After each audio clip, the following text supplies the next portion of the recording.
एक short crash course English grammar के लिए, आप 10th के बच्चों के लिए। तो सबसे पहले मैं आपको बताऊंगा डिटरमाइनर्स के बारे में। डिटरमाइनर्स में जो हम जानते हैं मे, मस्ट, कुड, वुड, शुड। तो सबसे पहले मैंने लिखा है यहाँ पे आपको कुड और वुड के बारे में।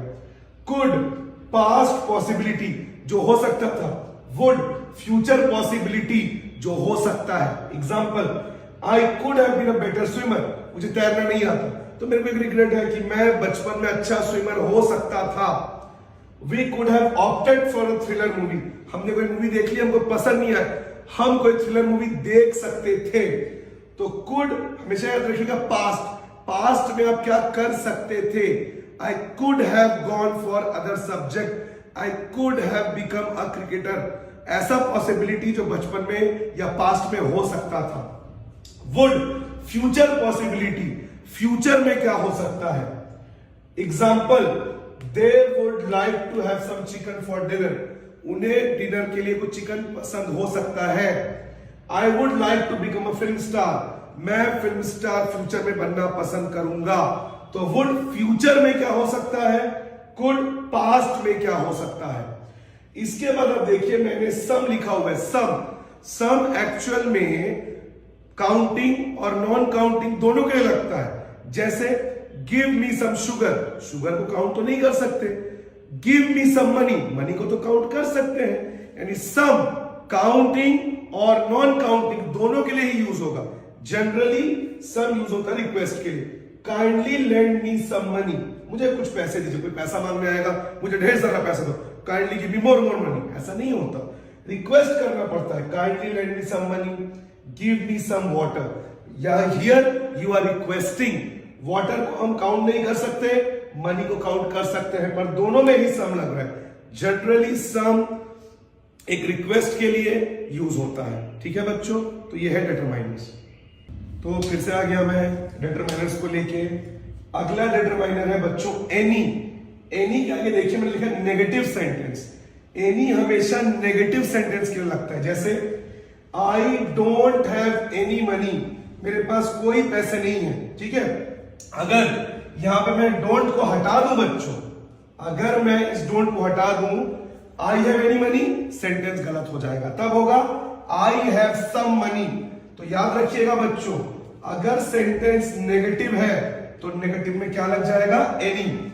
I don't have any money, they don't have any proof. तो जब भी सेंटेंस नेगेटिव होगा उसमें क्या लग जाएगा, एनी। इसके बाद बच्चों मैंने अगला लिखा है पॉजेसिव। पॉजेसिव मतलब दिस प्रोडक्ट और दिस हाउस और any particular product belongs to whom, किसका घर, किसका सामान, किसका पेन, किसका पेंसिल।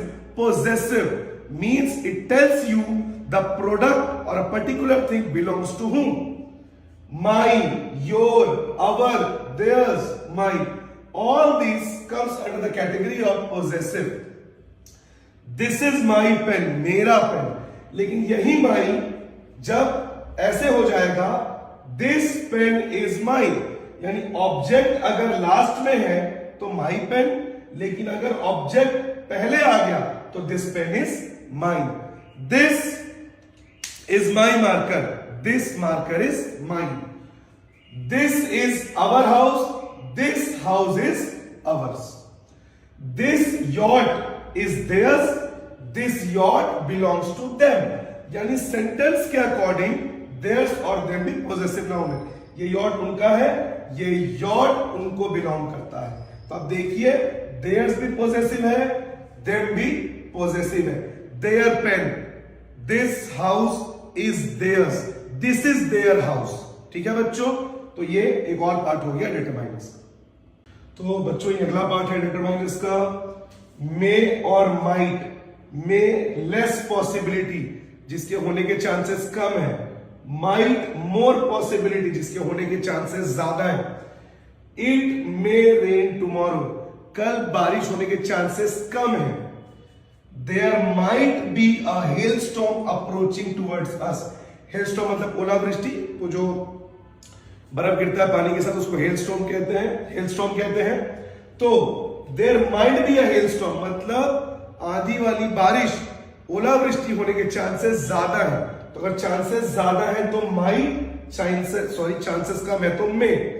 इसके बाद मच, मच नेगेटिव में भी यूज हो सकता है, पॉजिटिव में भी, आप देखिए कैसे।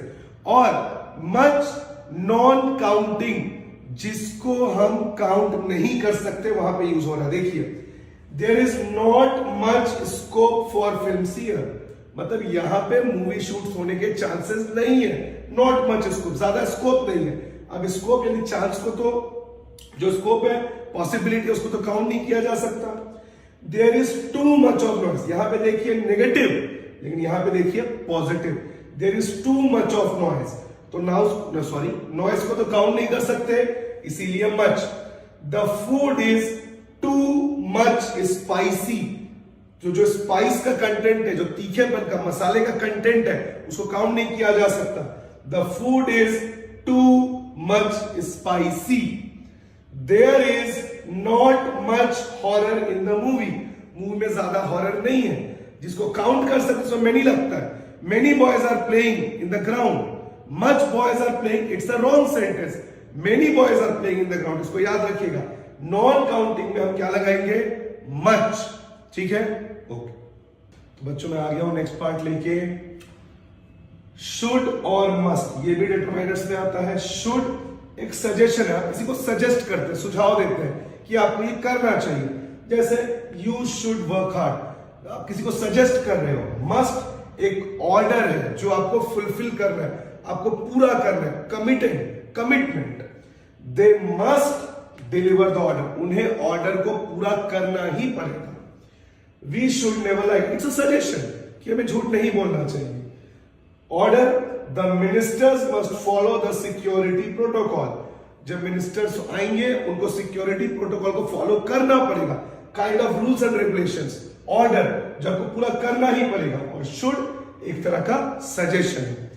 इसके बाद फ्यू और लिटिल, फ्यू काउंटेबल के लिए यूज होगा, लिटिल काउंटेबल और नॉन काउंटेबल दोनों के लिए यूज होगा। अगर मैं ये कहूं there is few water left in the tank, गलत हो जाएगा। There is some water left in the tank, तो फ्यू हमेशा काउंटेबल के लिए यूज होगा। बहुत ही रेयर केस होगा अगर कभी फ्यू यूज हो गया नॉन काउंटेबल के लिए, वरना जनरली फ्यू काउंटेबल के लिए ही यूज होता है। Few players are exercising, the school has few books in the library, तो यहां पे प्लेयर्स और बुक्स दोनों को ही हम काउंट कर सकते हैं, तो फ्यू जनरली काउंटेबल के लिए यूज होता है। लिटिल दोनों के लिए, सबसे पहले I have a little sister, sister एक है, काउंट किया जा सकता है little. There is very little cola left in the bottle, तो यहां पे कोला को जो है वो काउंट नहीं किया जा सकता, non countable, little. Some little boys are playing in the ground, boys को काउंट किया जा सकता है, little. There is very little food left in the fridge और इन द कंटेनर, तो लिटिल दोनों के लिए यूज होगा, countable as well as non countable. Few use होगा काउंटेबल के लिए। तो आई होप आपको ये डिटरमिनर्स का टॉपिक क्लियर हुआ।